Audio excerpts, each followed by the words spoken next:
কয়েকদিন ধরে একটা স্ট্যাটাস দেখছি, প্রায়ই আমার সামনে ঘুরপাক খাচ্ছে। তো স্ট্যাটাসটা হলো এই যে সব মেয়েরাই নাকি মনে করে যে তার হাতের রান্না নুডলসই বেস্ট বা সবথেকে মজার। এরকম কিছু একটা কথার সাথে একটা ফানি ভিডিও দিয়ে হাসির ইমোজি দিয়ে পোস্ট দিচ্ছে। তো আমি বলব যে ভাই আমি কিন্তু এটা মনে করি না যে আমার নুডলসই বেস্ট। বরং আমি বিশ্বাস করি যে আমার রান্না নুডলস আসলেই বেস্ট এবং যেকোনো রেস্টুরেন্টের নুডলসকে টক্করও দিতে পারবে।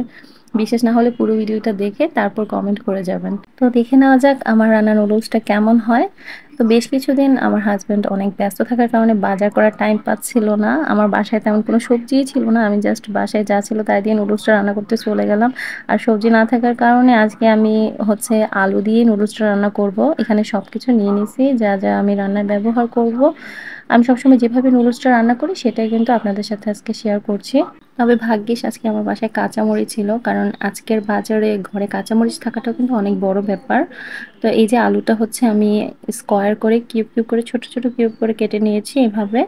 এবার রান্নায় চলে যাচ্ছি বেশি দেরি না করে। প্রথমে নুডলসটা সেদ্ধ করে নেব, সেটা তো দেখানোর কিছু নেই, সবসময় যেভাবে আমরা সেদ্ধ করে নুডলসটা সেভাবেই করে নিয়েছি। এই তো পানিটা ফুটিয়ে নুডলসটা সিদ্ধ করে পানি ছড়িয়ে এক সাইডে রেখে দেবো।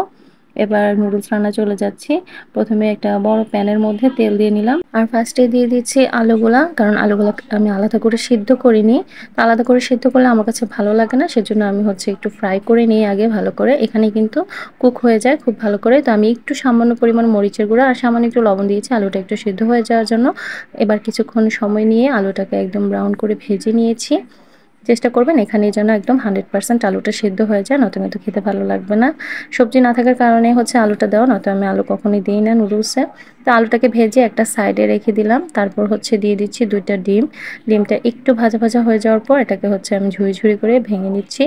তারপর ডিমটা যখন ভাজা হয়ে গেল ডিমটাকেও একটা সাইড করে দিলাম। তারপরে যাচ্ছে এখানে পেঁয়াজ কুচি। পেঁয়াজ কুচিটা আমি সবসময় পরে ব্যবহার করি, কারণ পেঁয়াজ যদি নুডলসের মধ্যে একদম ক্রিস্পি ভাজা ভাজা বেরেস্তা টাইপ হয়ে যায় সেটা কিন্তু ভালো লাগে না। একটু ব্রাউনিশ কালার হবে আর একটু কচকচে থাকবে, সেটা কিন্তু একটা অন্যরকম টেস্ট। তো পেঁয়াজটা আমি হালকা করে ভেজে এবার সবগুলো উপকরণ মিশিয়ে দিচ্ছি। আর এখন কিন্তু বোঝাই যাচ্ছে যে সবজির অভাব আমার অনেকটাই পূরণ হয়ে গেছে। এবার আমি টেস্ট মেকারটা ব্যবহার করব, যেটা নুডলসের সাথে থাকে। তো আমি একটা বাটির মধ্যে পানি নিয়ে নিলাম, তারপর 3 প্যাকেট টেস্ট মেকার দিয়ে দিলাম। এবার এটাকে আমি গুলিয়ে নিচ্ছি।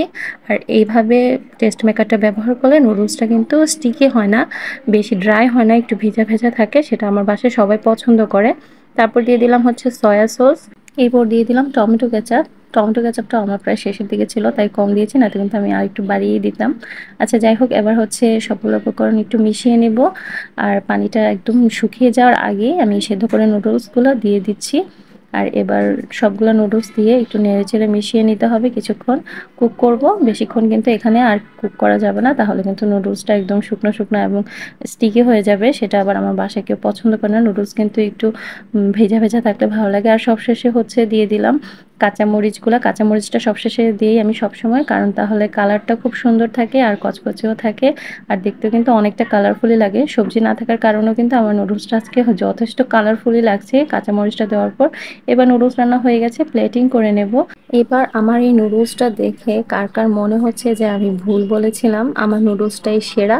আসলে বিষয়টা হলো যার যার পছন্দ অপছন্দের। আমার জন্য আমারটা সেরা, আপনার জন্য আপনারটা। এটা নিয়ে এত মজা করতে হবে কেন? চাইনিজ নুডলসকে আমরা বাঙালিরা আমাদের মন মতো যে যেভাবে পারছি সেভাবেই কিন্তু রান্না করে খাচ্ছি। চায়নারা যদি আমাদেরকে কিছু না বলে, তাহলে কেন অন্যের পছন্দ বা রান্না নিয়ে এত হাসাহাসি?